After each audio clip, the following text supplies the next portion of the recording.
Bienvenue sur le plateau de KNF et oui, votre quotidienne tous les jours, 11h, 18h, 23h. On vous parle de ce qui se passe en Guadeloupe. Et bien sûr, on prend des nouvelles de nos entrepreneurs, de nos sportifs, de nos agriculteurs, de nos artisans. Et aujourd'hui, j'ai envie de vous remettre en forme. Et oui, après toute cette période, il faut décompresser un petit peu. Donc, quelques conseils, ça se passe ici, sur le plateau. Et pour en parler, je reçois un éducateur sportif. Je reçois Grégory Anoa Kanoufé.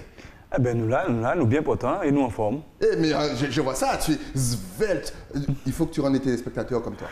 On va leur donner 2-3 conseils et ça va aller. Justement, pendant toute cette année, est-ce que tu as entendu des bruits de couloir disant que le Guadeloupéen s'était remis au sport? Eh ben j'ai pas entendu que des bruits de couloir. J'ai pu observer, j'ai vu dans la rue des gens faire des footings, j'ai vu des gens marcher.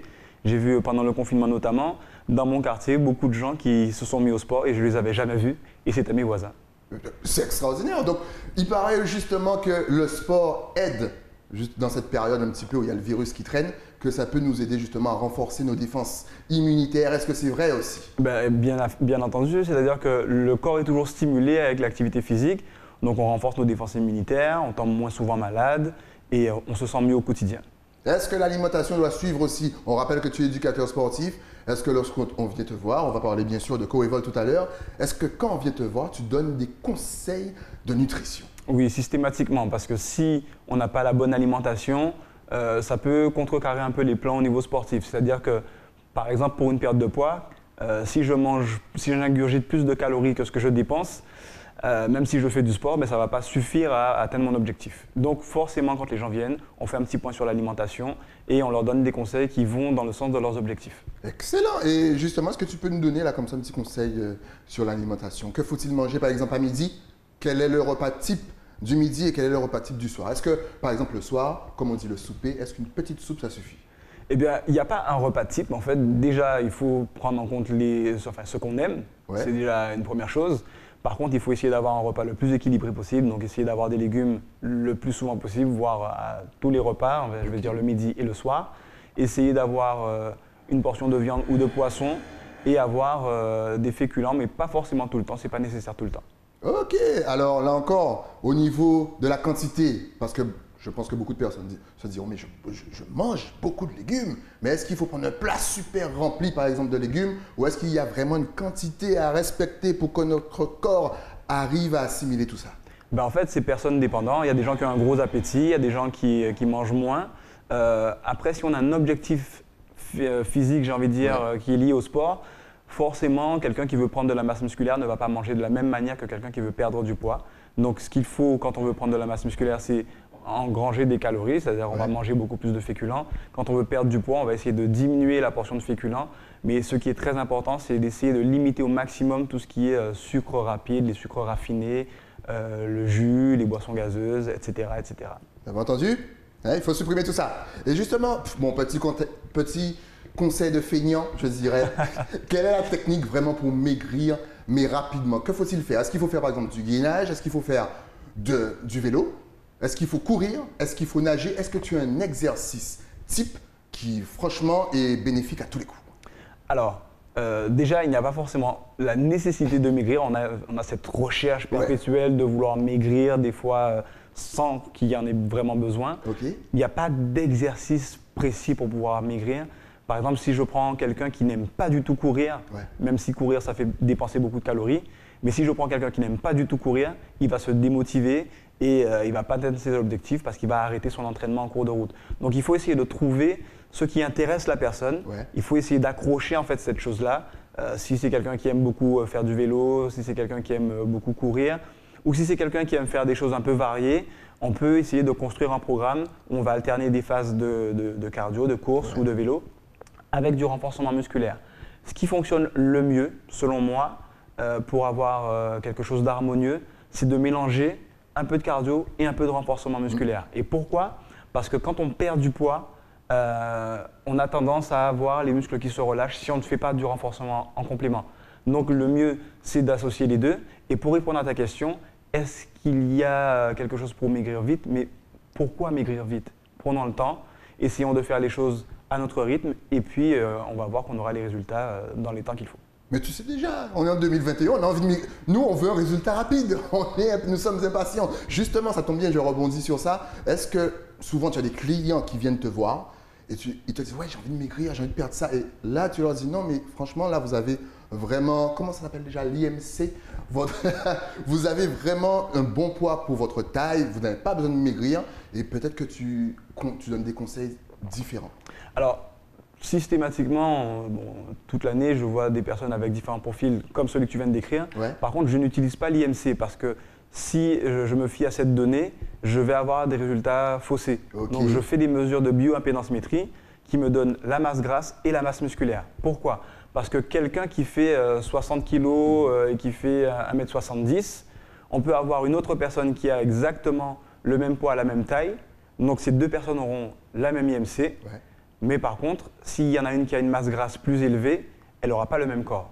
Donc on fait des bilans de bioimpédancemétrie. Je sais que c'est un peu technique parfois, mais c'est la quantité de masse grasse qui est importante dans le corps. Ok, alors justement, on va passer sur ton travail. On peut voir des photos, justement, on voit que tu es très proche de tes clients. C'est important parce qu'on ne peut pas tout faire tout seul. On peut avoir la mauvaise posture et là avoir des problèmes au genou, au dos, on connaît déjà. Donc lorsqu'on vient te voir, qu'est-ce que tu proposes? Alors l'idée en fait, c'est d'essayer de proposer un programme personnalisé. Donc la personne, quand elle vient, déjà on a une discussion pour savoir quels sont ses objectifs, mais aussi quels sont ses antécédents médicaux entre guillemets, c'est-à-dire s'il y a eu des blessures, s'il y a des douleurs chroniques. Et en fonction de ça, on donne une orientation de départ. Okay. Ensuite, on fait un bilan biométrique, comme j'évoquais tout à l'heure, donc pesée, mensuration. On a un appareil qui permet de mesurer la masse grasse, la masse musculaire, et on fait le suivi de cette personne tout au long de la période d'entraînement. Et après, on fait des tests physiques, parce que pour construire un programme pour quelqu'un, un programme personnalisé, il faut savoir de quoi cette personne est capable. Donc une fois qu'on a déterminé ça, on crée le programme, et à chaque rendez-vous, on s'occupe de la personne, pas à pas, pour chaque exercice. La personne, elle est complètement détachée de ça. C'est nous, l'équipe de coach, qui allons décider ce qu'elle fait. C'est génial, c'est suivi et tout. Et encore une question, si je veux maigrir vite, et là il va me tuer, il va me dire, ouais, il est marre avec ton histoire de maigrir vite. si je veux maigrir, avoir des résultats qui se voient assez rapidement, il me faut faire à peu près combien d'exercices par semaine, combien d'heures d'entraînement, ou même par jour? Est-ce qu'il faut que je m'entraîne tous les jours? Alors, plus on va s'entraîner, plus on va avoir des résultats rapides, avec le bon programme et avec la bonne alimentation. Parce que si tous les jours je m'entraîne et que, je sais pas, je dis une bêtise, je brûle 800 kilocalories, mais qu'à chaque fois je mange 1500, c'est sûr que je ne vais pas maigrir. Donc en fait, l'idée c'est d'essayer d'avoir quand même un minimum de 3 heures de sport par semaine, d'avoir la bonne alimentation et d'avoir le bon programme. Ensuite, il faut comprendre que plus on va progresser physiquement, plus on va obtenir les résultats rapidement. Donc l'idéal, on va dire, c'est de s'entraîner tous les jours pour pouvoir avoir des résultats plus vite et de manger correctement. C'est bien parce qu'on le voit, il parle d'une façon très posée, très calme. Mais si vous vous entraînez chez lui, vous allez souffrir. Ça, et les résultats vont se voir. Justement, est-ce que les clients sont revenus, je dirais encore plus affamés, ça tombe bien, on parle de nourriture, plus affamés chez Corevol, justement, après toute cette période? Est-ce que tu as senti qu'ils avaient besoin justement de se reprendre en main? J'ai senti que les gens avaient besoin d'accompagnement surtout, parce que pendant le confinement, il y avait pléthore de vidéos d'entraînement disponibles en ligne, mais finalement, quand on est derrière un écran, il n'y a personne pour nous corriger et pour nous dire si on fait bien le mouvement ou si on ne le fait pas bien.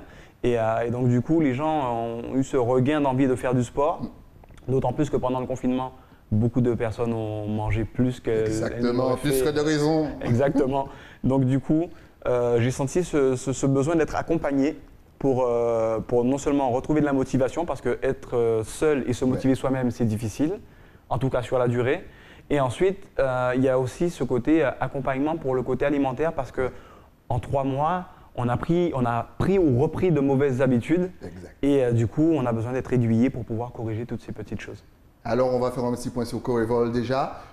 Quel âge a justement ton entreprise Corevol?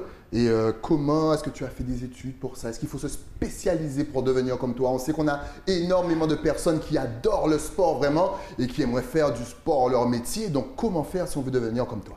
Alors, Corevol, déjà pour commencer, c'est une société qui a bientôt 10 ans.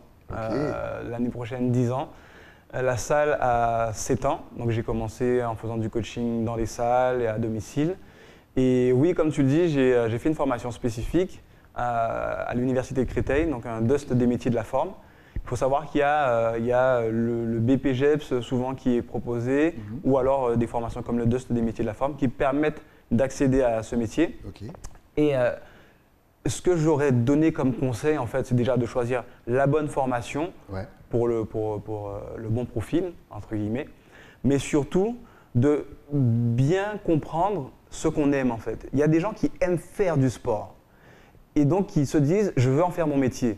Mais quelqu'un qui aime pratiquer n'est pas forcément quelqu'un qui va savoir enseigner. Okay. Donc comme, je sais pas, je prends un exemple pour les sportifs de haut niveau, Usain Bolt, qui a explosé nombre de records dans sa discipline, ça ne veut pas dire qu'il sera un bon entraîneur d'athlétisme. Exactement. Donc on a de très bons joueurs de football aussi qui échouent en tant qu'entraîneur. Exactement. C'est pas faux. Donc, parce qu'il y a une très grosse différence entre pratiquer et devenir un pédagogue pour pouvoir expliquer, pour pouvoir être suffisamment patient avec les gens et ne pas avoir envie d'être dans le show. J'ai envie de dire, des fois, on a envie de se faire un peu mousser, donc on va faire un peu les exercices avec les gens, on va leur montrer qu'on est plus fort qu'eux. Donc là, on est dans une guerre d'ego, alors que la position de l'éducateur sportif, il est là pour accompagner, pour aiguiller, pour guider et pour soutenir moralement les gens qui ont des objectifs et souvent qui sont en souffrance par rapport à ça. Alors, comme je le disais tout à l'heure, tu es très calme là tout de suite, mais c'est un tortionnaire comme tout bon éducateur sportif. Si un éducateur sportif ne vous maltraite pas, c'est qu'il n'est pas bon. Si vous n'avez pas des douleurs, c'est que c'est pas bon. Est-ce que tu proposes justement à tes clients lorsqu'ils viennent te voir un petit massage ou une petite remise en forme ou quelque chose comme ça? Alors, à la salle, on a deux espaces. Il y a l'espace pour le coaching et il y a l'espace pour le massage aussi. Donc, on propose un service de massage pour faire aussi tout ce qui est stretching, donc des séances d'étirement où la personne ne fait pas les mouvements elle-même. Donc, c'est moi qui vais faire les étirements pour elle et le massage pour pouvoir détendre un peu les muscles quand ils sont contractés. Alors, je voudrais rebondir par rapport à ce que tu disais. C'est vrai qu'on a tendance à essayer de pousser les gens dans ce qu'ils sont capables de faire, dans leur retranchement. Mais justement, par rapport à ce côté pédagogique, il faut savoir adapter aussi et identifier les bonnes des mauvaises douleurs. Alors ça, je dis ça aussi pour les gens qui s'entraînent à la maison. Alors que des fois, on est mal positionné, on a mal, on pense que c'est une bonne douleur et on pense qu'on s'est bien entraîné alors qu'on est en train de se blesser potentiellement. Et surtout, au niveau du dos, des fois, ça peut être très problématique. Donc, il faut faire attention des fois et surtout pour les coachs, il faut faire attention à ne pas être dans un espèce d'ego où on a envie que la personne souffre absolument et à n'importe quel prix. Il faut savoir doser ça aussi. Mais tu as raison et on va rebondir vu qu'on est dans une histoire de rebond. C'est vrai ce que tu dis, je vois souvent des coachs entraînés mais pas forcément en Guadeloupe. Ça peut être dans les émissions télé aux États-Unis où ils poussent leurs clients et tu peux faire mieux, tu peux aller plus loin. Mais comment font-ils? Comment faites-vous justement pour savoir que la personne peut aller plus loin? Et la personne, je la vois à la télé, elle est en train de décéder. Elle ne peut pas aller plus loin, ça se voit. Comment est-ce qu'on fait lorsqu'on est coach pour connaître les limites de son client? C'est comme je disais en préambule, on fait un test en fait.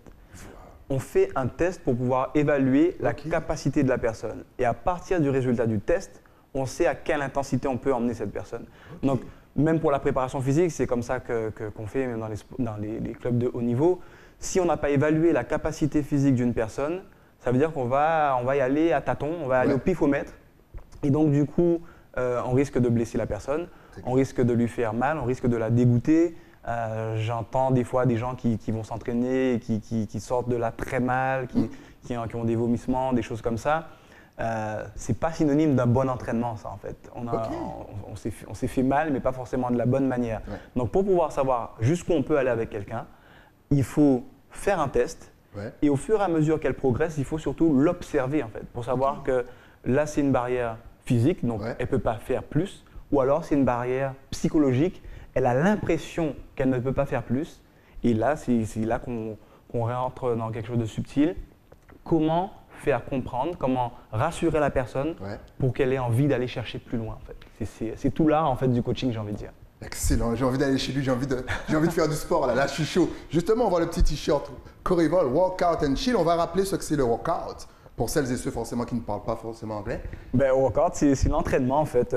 C'est le terme anglais pour désigner l'entraînement. Ça peut être tout type d'entraînement en fait. Donc tout workout, c'est s'entraîner. Voilà, tranquillement. Maintenant, si on veut justement venir s'entraîner avec toi, faire du workout, est-ce que tu es connecté sur les réseaux sociaux? Est-ce que tu as Facebook, Instagram, une adresse mail? Vas-y, balance tout. Ben, il y a un site déjà, www.corevol.fr. Donc les clients se connectent directement sur le site, ils prennent leur rendez-vous sur le site et leurs informations sont communiquées dès qu'ils prennent un rendez-vous. C'est-à-dire que si tu prends rendez-vous maintenant, pour demain par exemple, ton nom sera marqué sur le planning à l'heure que tu as décidé et le programme que j'ai créé pour toi va s'afficher pour que je puisse, si j'ai plusieurs personnes sur la journée, que j'ai pas à me remémorer à chaque fois qu'est-ce qu'il faut faire. Donc tout est noté et ensuite les progrès de la personne comme ça aussi. Alors sinon, je suis sur les réseaux sociaux, donc Instagram, Facebook, Twitter, Corevol Coaching, on tape dans la barre d'adresse et on va me trouver facilement. Excellent, de toute façon tout est affiché juste là, vous prenez des notes, vous le contactez, remettez-vous en forme. Là 2021, on aura de beaux petits corps. En tout cas, merci d'être passé sur le plateau. Merci de m'avoir invité. Dès qu'il y a une nouveauté niveau sportif, tu repasses. Et justement, dernière petite question, combien de litres d'eau faut-il boire par jour lorsqu'on se dépense? Alors là aussi, c'est quelque chose qui est personne dépendant, mais en général, on conseille quand même de boire au moins une bouteille d'eau sur la journée. Donc sur toute la journée, ça fait à peu près 1,5 litre. À une époque, c'était 1 litre, mais maintenant c'est 1,5 litre. Essayer de boire une bouteille sur toute la journée, c'est déjà très bien. Moi, en ce moment, depuis quelques mois, je suis plutôt entre 2,5 litres et 3 litres d'eau par jour. Mais je ressens, en fait, c'est-à-dire que plus le temps passe et plus je ressens le besoin de boire et je le sens de plus en plus précocement. Donc, je me connais de mieux en mieux, j'ai envie de dire. Excellent! On vient te voir. Corevol, j'espère que vous avez noté les adresses. En tout cas, merci encore. Longue vie au sport. Nous, on se retrouve bien entendu avec un nouvel invité. Mais ça, c'est après la pub. À tout de suite.